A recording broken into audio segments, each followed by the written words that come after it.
English నేర్చుకుని అనర్గళంగా మాట్లాడాలనుకుంటున్నారా? అయితే వెంటనే కాల్ చేసి రిజిస్టర్ అవ్వండి.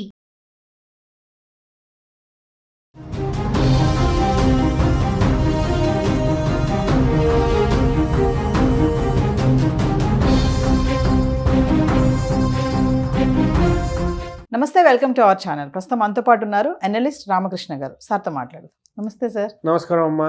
సార్, మరి ఇప్పుడు అమెరికాలో ఉద్యోగాలు సంగతి చూసుకున్నా, చదువుకోవడానికి వెళ్ళాలనుకునే వాళ్ళు, స్టూడెంట్స్ పరంగా చూసుకున్నా, మరి బాధ్యతలు చేపట్టాక మన భారతీయులకు వచ్చినటువంటి కష్టాలు ఏంటి, నష్టాలు ఏంటి, జాబ్స్ ఉంటాయంటారా? అయితే ఇక్కడ మనం ఫస్ట్ చాలాసార్లు భయపడేది ఏంటంటే ఇప్పుడు వెళ్ళొచ్చా వెళ్ళకూడదా అనేది ఫస్ట్ ప్రశ్న. ఎస్, చదువుకోవడానికి అయితే వెళ్ళండి. మీకు వీసా వచ్చిందంటే చక్కగా వెళ్ళండి. ఎందుకు? మీకు వీసా వచ్చిందంటే వాళ్ళు ఏమో వెంటనే గెంటేయలేరు. మీరు చదువుకోవడానికి వెళ్తున్నారు కాబట్టి చదువుకుంటారు. చదువుకున్న తర్వాత దాని తాలూకా కంటిన్యూషన్గా ఓపీటీ ఉంటాయి, సిపిటీ ఓపీటీలు ఉంటాయి, అవి చేసుకుంటారు. ఓకే, అక్కడ దాకా కథ అయితే చాలు, ఏం ప్రాబ్లం లేదు.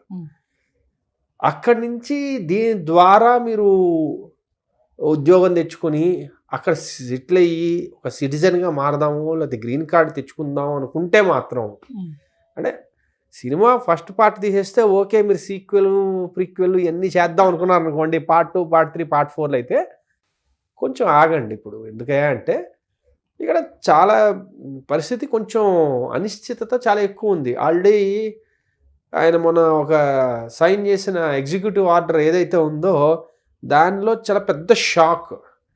ఏంటి? బర్త్ రైట్ సిటిజన్షిప్ అనే దాని మీద చాలా పెద్ద షాక్ వచ్చింది. దానివల్ల ఏంటంటే వెంటనే మనం ఏమీ నిర్ణయం తీసుకోలేము. కాబట్టి అలాంటి బెనిఫిట్ కోసం మీరు వెళ్దాం అనుకుంటున్నారు అనుకోండి, మీరు ఆగాలి. చదువుకోవడానికి కోసం అయితే వెళ్ళొచ్చు, నిరభ్యంతరంగా వెళ్ళొచ్చు. పర్మనెంట్ గా ఉందామని ఆలోచనతో వెళ్ళకూడదు. వెళ్ళకూడదని కాదు, అది అవుతుందో లేదో తెలియదు కాబట్టి మళ్ళీ తర్వాత డిసప్పాయింట్ అవ్వడితే అది మీ ప్రాబ్లం. టెంపరీ అయితే ఓకే. అది అంటే ప్రస్తుతానికి ఇది ఎలా చెప్పచ్చు అంటే, ప్రొడ్యూసరు మీకు ఫస్ట్ పార్టీకే ఫైనాన్స్ ఇచ్చాడు, 2, 3, 4 పార్టీలకి ఫైనాన్స్ లేదు, తీయొద్దు. అది దాని గురించి ఎక్కువ ఊహించేసుకుని కథ రాసేసుకుని వాళ్ళందరికీ అడ్వాన్స్లు ఇచ్చేసి వెయిట్ చేయొద్దు. ఎందుకంటే చెప్పలేం. అది ప్రస్తుతానికి అంటే బాగా జనాలకు ఈజీగా అర్థమయ్యే భాషలో చెప్పాలంటే ఇలా ఉంటుంది. మరి వాట్ అబౌట్ జాబ్స్ సార్? మరి అక్కడ ఉద్యోగాలు ఉన్నాయా? అసలు ఉద్యోగాలు ఉన్నాయా అంటే ఆర్థిక మాంద్యం ఉందండి, ఉద్యోగాలు తక్కువ ఉన్నాయి. ఇది సరిపోదనంటూ ఏ తాలూకు ప్రభావం ఇంకా మనం చూడట్లేదు. అది మొదలైన తర్వాత ఎలా ఉంటుందంటే, ఒక్క ఉదాహరణ ఇస్తాం మీకు చక్కగా అర్థమైపోవడానికి, అంటే మన వ్యూవర్స్కి టెక్నాలజీ తగ్గ పవర్ అర్థం కావడానికి ఒక ఎగ్జాంపుల్ ఇస్తా. 1998లో అనుకుంటా, స్టీవ్ జాబ్స్ యాపిల్ ఫౌండర్, ఆయన వైఫై ఎనేబుల్డ్ ల్యాప్టాప్ అనేది ఎలా వర్క్ అవుతుందో చూపించడానికి ఒక ఎగ్జిక్యూషన్, ఒక పర్టికులర్ వాళ్ళ టెక్నాలజీ ఇవి ఉంటాయి కదా ఈవెంట్స్లో చూపించాడు, ప్రజెంట్ చేసి. మైండ్ బ్లోయింగ్ అది. అప్పట్లో చాలా ఎక్స్పెన్సివ్ అది. ఇప్పుడు వైఫై ఎనేబుల్ అవ్వని డివైస్ ఏదో చెప్పండి నాకు. ఓకే, సో 26 ఏళ్లలో ప్రపంచం మొత్తం మీద అయ్యే ఎలక్ట్రానిక్ డివైస్ ఏవైతే ఉన్నాయో అన్నీ వైఫై ఎనేబుల్డ్ ఉన్నాయి. అంతే కదండి. ఒక టెక్నాలజీ ఇంత ఫాస్ట్గా వెళ్ళడం అనేది చాలా నార్మల్.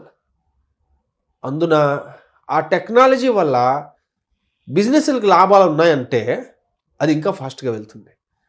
ఆర్టిఫిషియల్ ఇంటెలిజెన్స్ అంటే అలాంటిది. ఇప్పుడు అది ప్రతి ఏరియాలోకి వెళ్తోంది.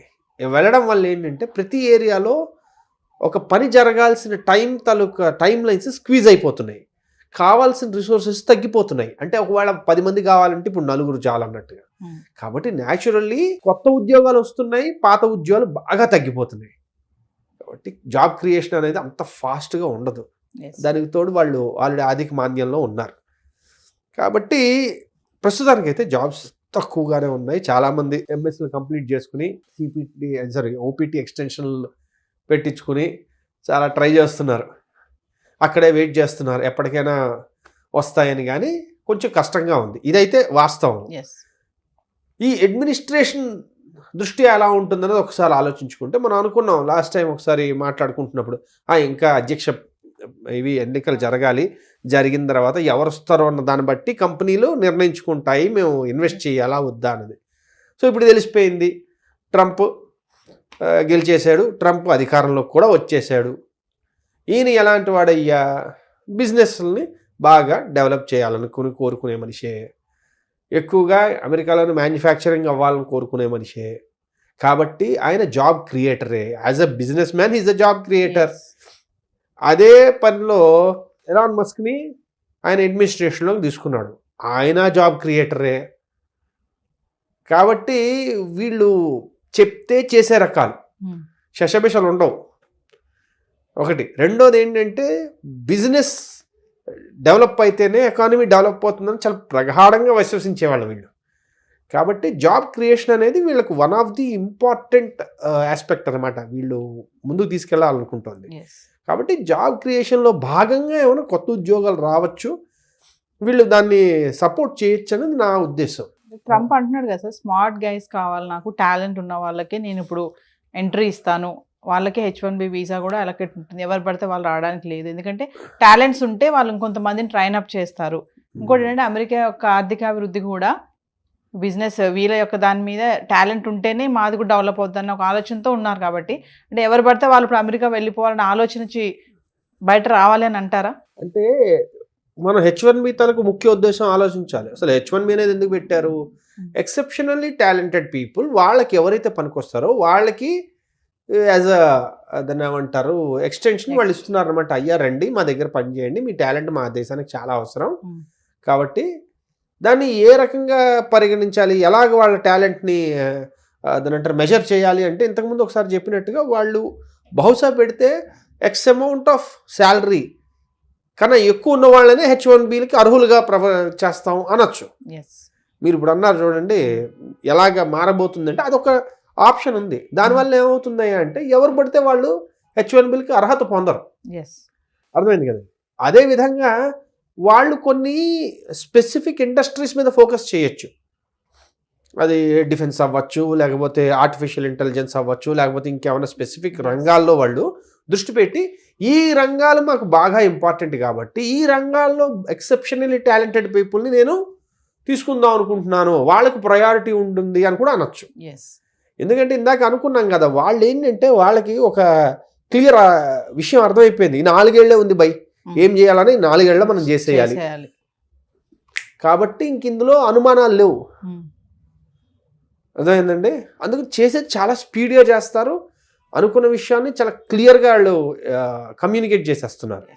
కాబట్టి వాళ్ళు జాబ్ క్రియేషన్కే ఉన్నారు తప్ప ఏదో పాపులిజం ఇలాంటివి ఏం లేవు. గవర్నమెంట్ జాబులు చాలా పోతాయి, అది క్లియర్గా ఉంది. కానీ ప్రైవేట్ జాబ్స్ చాలా క్రియేట్ అయ్యే అవకాశం అయితే చాలా క్లియర్గా వాళ్ళ ఉద్దేశం అయితే మాటల్లో కానీ వాళ్ళు చేసే పనుల్లో కానీ అది కనబడుతుంది. కాబట్టి కొంచెం పాజిటివ్ అవుతుందని అనుకోవచ్చు మనం. మన వాళ్ళు కూడా చాలా మంది సార్ టాలెంట్స్ ఏం లేకుండా ఏదో అంటే ఫ్యాషన్ కోసము, ప్రెస్టేజ్ కోసము అక్కడికి వెళ్ళిపోవాలి, అమెరికాలో ఉండాలని కూడా వెళ్తున్నారని అనుకోవచ్చు అంటారా? ఎందుకు వెళ్ళట్లేదు, చక్కగా అలాంటి వాళ్ళు చాలా మంది ఉన్నారు. ఓకే, కొన్ని వేల మంది స్టూడెంట్స్ అక్కడికి వెళ్ళి చదివేదానికంటే దాన్ని ఏమంటారు పార్ట్ టైం చేసుకుంటూ అక్కడ ఎలాగోలాగా ఎస్టాబ్లిష్ అవ్వాలనుకున్న వాళ్ళు చాలామంది ఉన్నారు. అయితే ఏంటంటే అలాగా చేయడం వల్ల ఇప్పుడు ఆ H1B అనేది కొంచెం కష్టతరం అవుతుంటుంది. అది చూడాలి సార్ మరి ఇవన్నీ కూడా మరి ఎలా అమల్లోకి వస్తాయో. అంటే ఒకటి దాన్ని ఏమంటారంటే మనం ఎక్కువ కాలం వేచి ఉండక్కర్లేదు. ఇంకా వీళ్ళవి ఏవైనా విధి విధానాలు చాలా ఫాస్ట్గా ఉన్నాయి, డెసిషన్స్ ఏదైనా చూసుకుందాం చల్ అని. కాబట్టి దానివల్ల అయితే హిట్ లేదా ఫట్, ఇంక ఇందులో మధ్యలో ఏమి ఉండదు, ఏది ఉండదు, ల్యాగ్ చేయడం ఏం లేదు, ఇంకా ల్యాగ్ ఏం లేదు అసలు. ఈ 4 years లో ట్రంప్ ఏమనుకున్నాడు అది చేసేయాలి. అట్లీస్ట్ ఫస్ట్ 6 months చాలా స్పీడ్ ఉంటుంది. ఆ తర్వాత ఏమవుతుందంటే ఇప్పుడు ఎక్కడైనా అలానే జరుగుతుంది. ముందు 6 నెలల్లో వాళ్ళు అనుకున్నవన్నీ దడ చేసేస్తారు. ఆ తర్వాత వాటికి వచ్చే దాని అంటారు రెస్పాన్సెస్ కానీ, లేకపోతే బ్యూరోక్రాటిక్ హర్డిల్స్ కానీ, లేకపోతే లీగల్ హర్డిల్స్ కానీ, ఇవన్నీ వాళ్ళు దాటుకుంటూ వాళ్ళు అనుకున్నవి చేయడానికి పడుతూ ఉంటుంది. అప్పుడు స్లో డౌన్ అవుతుంది. కానీ దాని తాలూకు ఇంపాక్ట్ అయితే మనం పడాల్సిందే, దెబ్బ పడిపోతుంది, అదైతే ఖాయం. ఓకేనమ్మా.